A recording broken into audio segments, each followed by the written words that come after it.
because there were not suitable donors found in time. And then in 2006, there were 545 donors, 875 recipients, yet there were 1,745 on the waiting list, and that's just in Ontario alone. Next, I would like to thank George. In 1997, George founded the Step-by-Step organization to raise awareness of organ and tissue donation around Canada. Thank you, George, for your initiative for this wonderful nonprofit organization.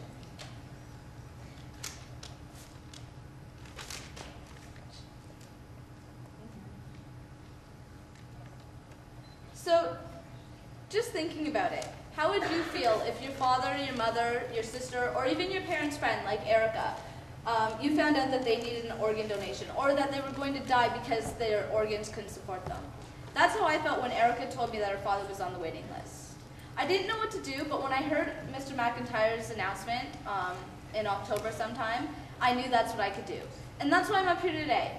The only thing that you can do is sign your donor card, or give somebody an organ that you know, like Constable Ojo, who's giving his daughter. Like George said, heaven knows we need your organs here on Earth, so sign your donor card. That's all I can say. Thank you.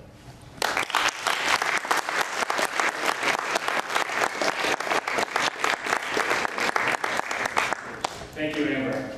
After hearing everyone today, I'd just like to ask everyone in the audience who here is now considering donating their organs, or who has already signed a donor card. That's an incredible number, and it's in terms of the it's incredible to see, and the purpose of this campaign is to fill that throughout Canada to the point where as many people as possible will sign their cards. The torch it's not stopping here, it is continuing, and hopefully it'll reach its goal of the Cala Nunavut by the 20th of June this year. Thank you everyone for coming out. Thank you again for everyone to come speak to us and to the Step-by-Step organization. We're going back to class now. Does anyone have any questions for any of the panel members at all? Because if you do, that can be entertaining for sure. Go. Do you have your organs when you're alive or when you're dead?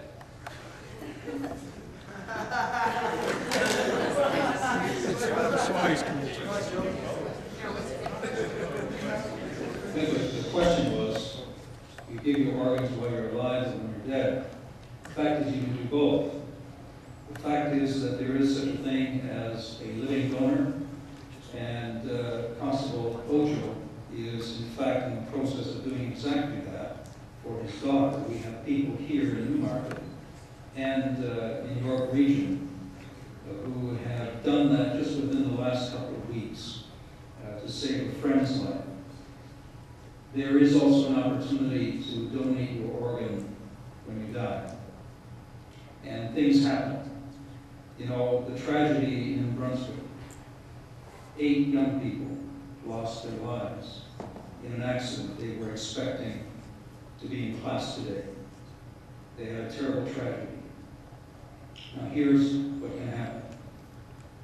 If those young people have the ability, if they had the foresight, if their parents have the consciousness, many people could actually have their lives enriched and their lives could be saved. And these young people would not have died in vain. So things happen. Elderly people die. Young people can die because of accidents or whatever. And so the appeal is that you become an organ donor. Should something happen and you die, your organs can live on and give others life as a result of your decision. But as was said before, the important thing is that you make the decision yourself, but that you also have that conversation with your parents, because at the end of the day, they will be consulted. The province of Ontario, that's the way the law is. So even if you sign the card, if you haven't had the discussion with your parents, the doctors will actually go to your parents first of all and ask if they will grant permission to have your expressed will exercised. So it's important that you have that